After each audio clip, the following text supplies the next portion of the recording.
Assalamualaikum warahmatullahi wabarakatuh. Salam sejahtera sobat sekalian. Kini Benu Channel hadir lagi bersama Paku. Maksudnya seniman Paku. Oh iya, dengan benangnya juga.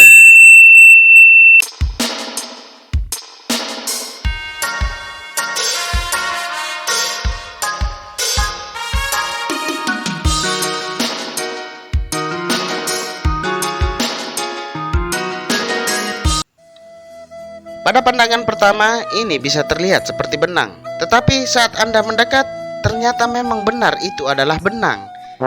Dan benang ini membuat garis tajam menjadi fokus menciptakan gambar yang spektakuler.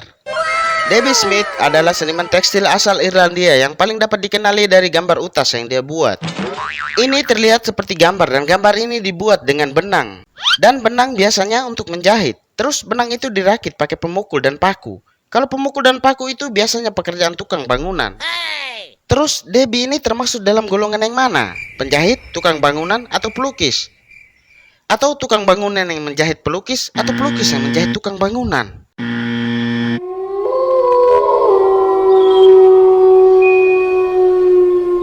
Kok jadi seram ya?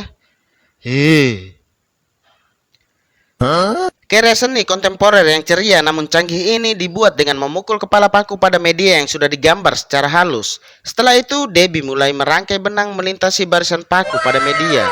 Karyanya dengan indah menguburkan batas-batas antara gambar seni rupa dan seni tekstil. Karya datar atau 2D dengan 3D, ilustrasi dengan bordir. Orang ini memang luar biasa karena batas seni dia pisahkan dengan menyatukan benang dan paku. Sebaliknya dia menyatukan benang dan paku untuk memisahkan batas seni. Ia ternyata pandai memisahkan sesuatu untuk menyatukan sesuatu dan menyatukan sesuatu untuk memisahkan sesuatu yang lainnya. Ya, ini seperti sinetron hadirnya orang ketiga.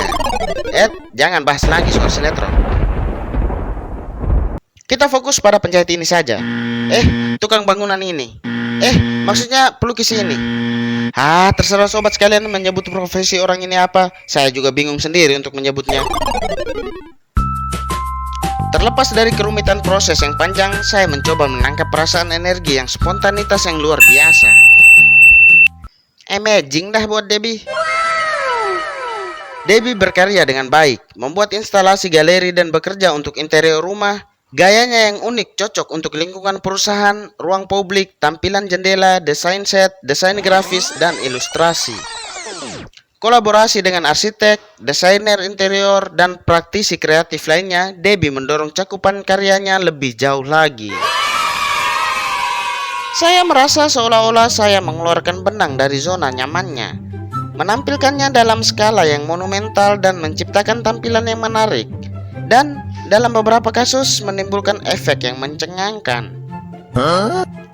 Rasa heran bagi para penikmat seni, Debbie membuat saya akhirnya berpikir untuk menceritakan kisah unik antara timbal balik kasus serius dari penjaga toko dan dokter.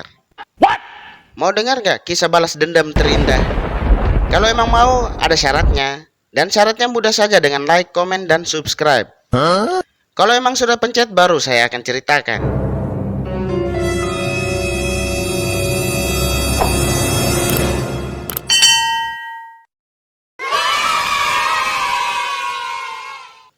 Oke, syarat terpenuhi dan terima kasih bagi yang sudah pencet tadi.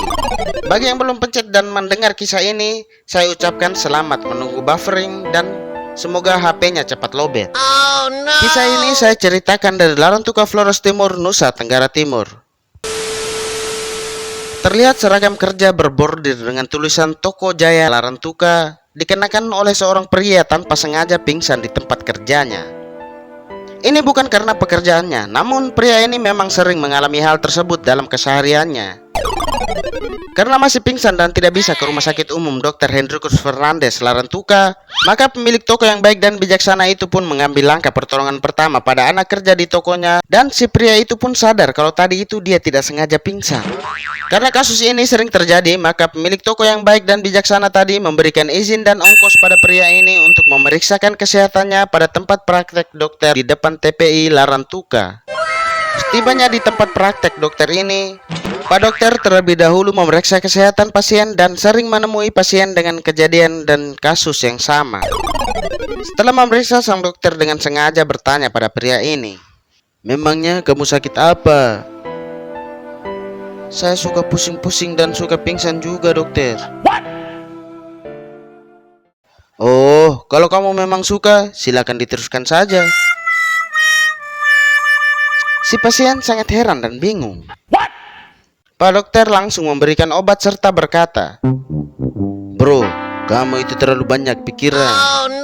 Jadi kalau bekerja itu, hadapilah pekerjaan itu sebagai hobi atau sesuatu yang kamu senangi. Maka seberat apapun masalah dalam hidupmu akan terasa ringan dengan satu senyuman. Jangan terlalu tegang, bro. Hadapi masalah hidup itu dengan senyuman, maka akan membawa aura baik untuk orang di sekitarnya." Keesokan harinya, Pak dokter tersebut menghampiri toko Jaya untuk membeli obat nyamuk dengan wajah gelisah dan seperti lagi menghadapi masalah yang rumit. Setelah menyapa dengan ramah, sang pemilik toko bijaksana mengarahkan Pak dokter untuk langsung menemui anak kerjanya di tempat obat nyamuk itu terpajang. Melihat sang dokter, si pria ini merasa akan membalas Pak dokter dengan candaan ringan. "Pak dokter, kemarin ada nyamuk suka pusing dan pingsan juga." "Kalau nyamuk memang suka, biarkan saja. Jangan kasih obat, nanti nyamuknya tambah sehat." Mendengar perkataan pria ini, sang dokter dan pemilik toko tak mampu menahan tawa. "Oh iya Pak dokter, obat nyamuk ini dibungkus kah Pak dokter?" "Tidak, makan di sini saja, sekalian pesan es teh 1 gelas." "Ya dibungkus lah," sambung dokter bercanda. Setiba di depan pemilik toko, Pak dokter memberikan uang 100.000 selembar. Dengan canda ringan, pemilik toko berkata, "Tidak ada uang kecil kah Pak dokter?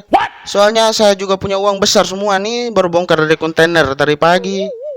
Mendengar candaan 3 orang ini, seisi toko pun tertawa sejadi-jadinya. Ternyata benar, satu candaan membawa senyuman dan aura kebaikan bagi orang di sekitarnya. Kita kembali lagi pada penjahit yang pindah profesi menjadi tukang bangunan ini. Setelah berubah menjadi tukang bangunan yang menjahit di atas media menciptakan karya seni, Debbie telah bekerja dengan perusahaan baik secara nasional maupun internasional termasuk Adidas, Mercedes-Benz, Hermes, LS, The New York Times, The Canadian Red Cross, Sony, dan The Dorchester Hotel Group.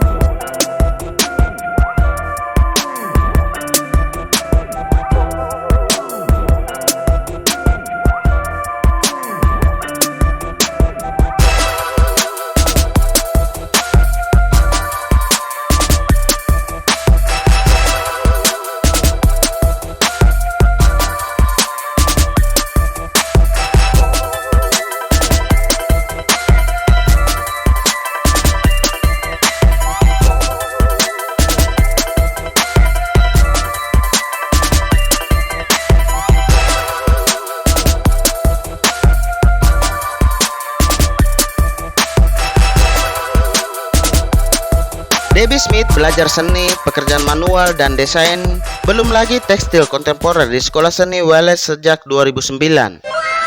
Karyanya yang halus dan kontemporer mencakup lukisan dinding besar, gambar benang, dan jarum dalam skala 2D atau 3D yang besar.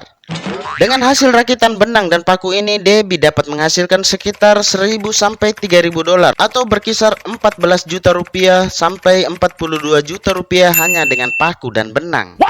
Padahal kita mungkin sudah banyak yang tahu kalau harga benang dan paku itu sebelum dibuat menjadi seni oleh Debbie, maka harganya lebih murah daripada obat nyamuk yang dibeli dokter dengan uang sebesar tadi. Sebelum Debbie berubah lagi menjadi pedagang benang yang menjahit tukang bangunan, lebih baik kita sudahi pembahasan kisah unik ini. Oh no! Mohon pamit dan terima kasih buat semuanya. Thanks for watching. See you next time and wassalamualaikum warahmatullahi wabarakatuh.